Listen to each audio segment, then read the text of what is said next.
Hello children, today we are going to continue with our chapter Algebraic Expressions exercise 9.1 question number 4.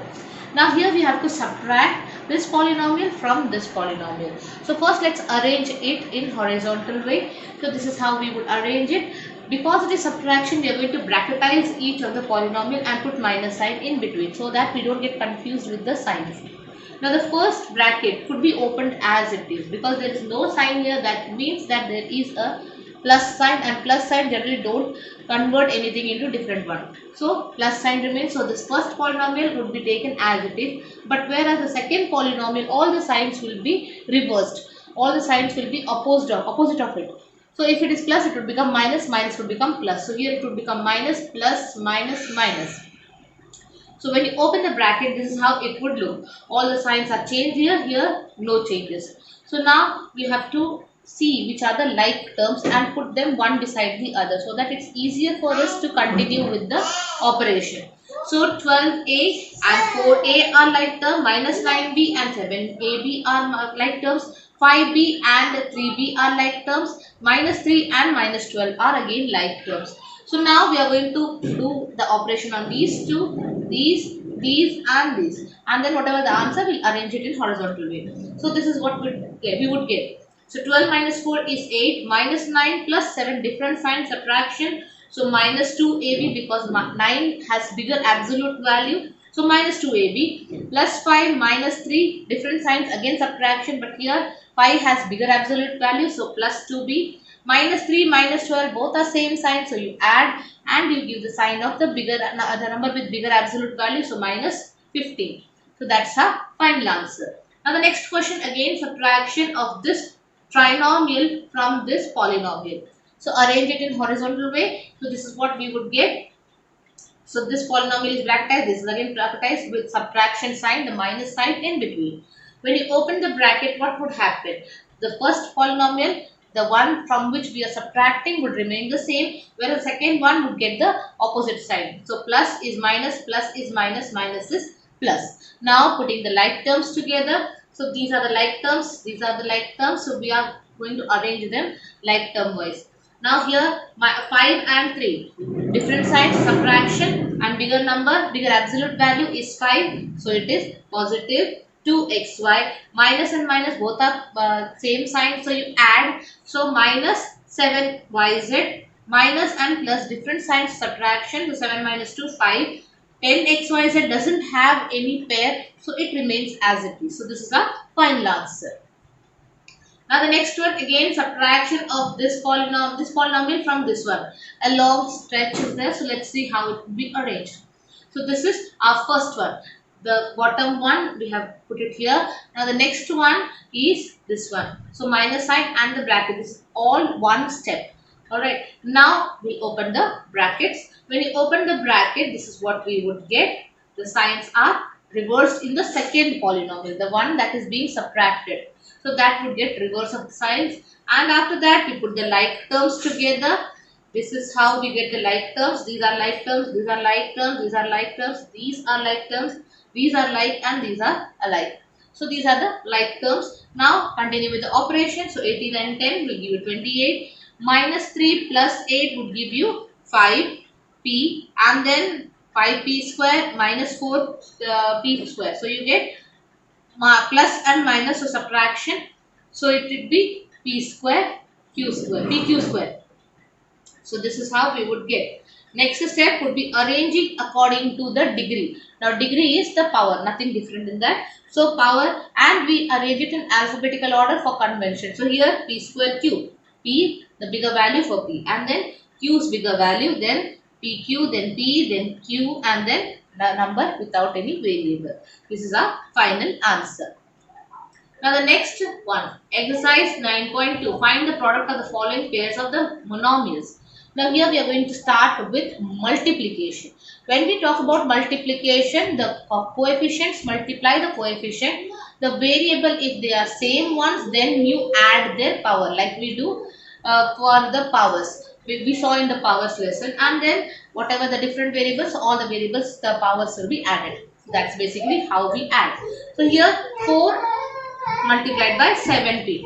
These are the monomials, and here 4 is the number and 7 is the number. So both of them would be added. So 4 sevens are 28 and P doesn't have any one. So directly plus 28P. 4 sevens are 28 and P as it is. Again here 4 and 7 will be multiplied, but sign of minus is there with 4.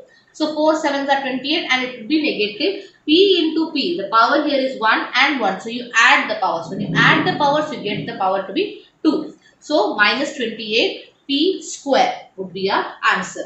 Again here we have the same numbers, minus 4 and 7, so minus 28. We know that P into P square, and Q doesn't have anyone to multiply with, so it would remain the same. So your answer will be minus 28 P square Q.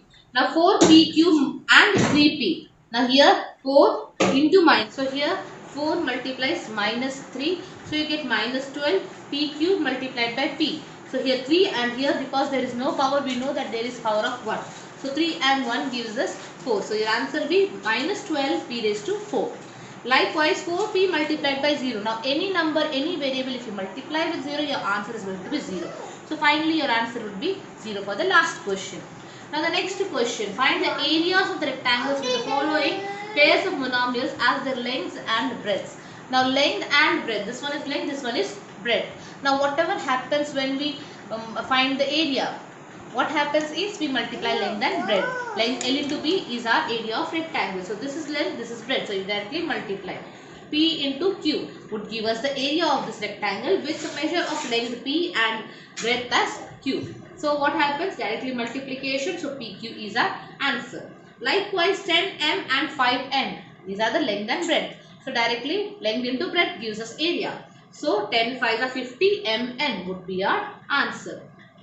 20x square and 5y square. Now you have to multiply. 20 5 is 100 x square and y square, because they don't have any other variable with the same power. So directly we could leave it as it is. So it is 100 x square y square. Now 4x and 3x square. Here the power 1, here the power 2. So addition would give you x cubed. 4 is 12. So your answer will be 12x cubed.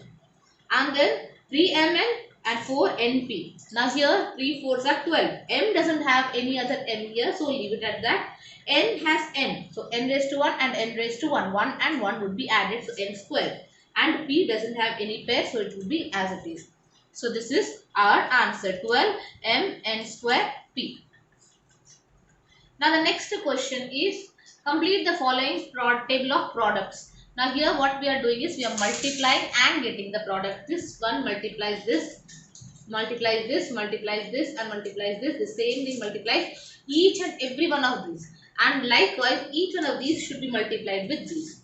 That means multiplication of these would be here, multiplication of these would be here. This and this multiplied gives us answer here. So this is how it is done. So 2x into 2x, 4x squared, 5 minus 5 into 2x. So minus 5y means minus 5 into 2 minus 10, x into y, xy. That would be our answer. Likewise 3x square and 2x. So 3 2s are 6, x raised to 1 and x square. So 2 and 1, 3. That's how we have completed the entire table. In the fashion, multiplying these, multiply this, and this answer is here. So this way we are going to continue with the entire table. The table has to be filled up. All of it is filled and put up here for your reference. So you could do it on your own and check your answer with that.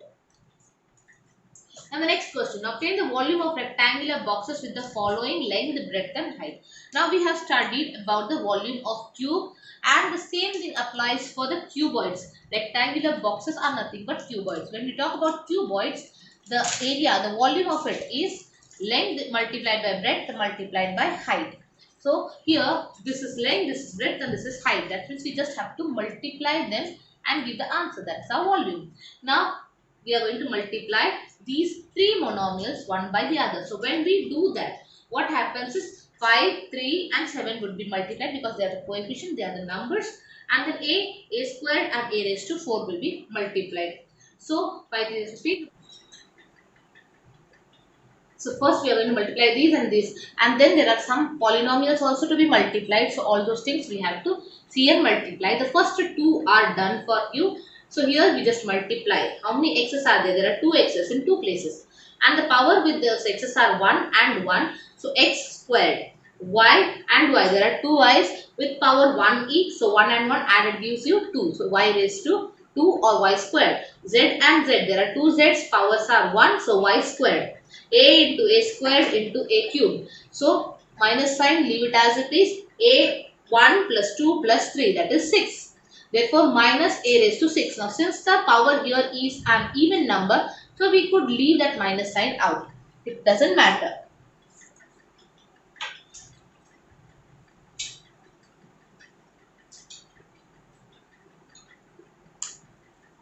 Now let's start with the next exercise, exercise 9.3. Carry out the multiplication of the expressions in each of the following pairs. Now we have to multiply this. Now here we are multiplying monomial with a binomial. This is a monomial and this is a binomial which we are going to multiply. So when we are multiplying, what happens? This monomial multiplies the first term of the binomial first, and then the same way the monomial multiplies the second term of the binomial. That means 4p into q, 4p into r. What's the answer we are going to get? 4pq plus 4qr. This and this are multiplied, and then this again multiplies with r. Likewise, this ab multiplies a, and you get a squared b, and ab multiplies minus b, so you get a b squared. So your answer is a square b minus a b square. This is what your final answer would be. Now likewise here a plus b multiplies 7a squared b. Now here the monomial is given as a second term, but multiplication is commutative, so you don't really have to bother about what we are going to do. The same way this monomial multiplies each term of the binomial. So here we are multiplying a and this and b and this same term. So you get 7a cubed b squared and then 7a squared b cubed. Okay, this is the final answer. A multiplies 7a square b square, so you get a cube b square, and then this b multiplies 7a squared b, so you get 7a squared b cube. Likewise the same thing here. So a square minus 9 4a. So 4a multiplies a square, and then minus 9 multiplies 4a. Your final answer would be 4a cubed minus 36a. Now here we are multiplying this entire trinomial with a 0. So what happens? Each one when you multiply, you get a 0. So your final answer is going to be 0.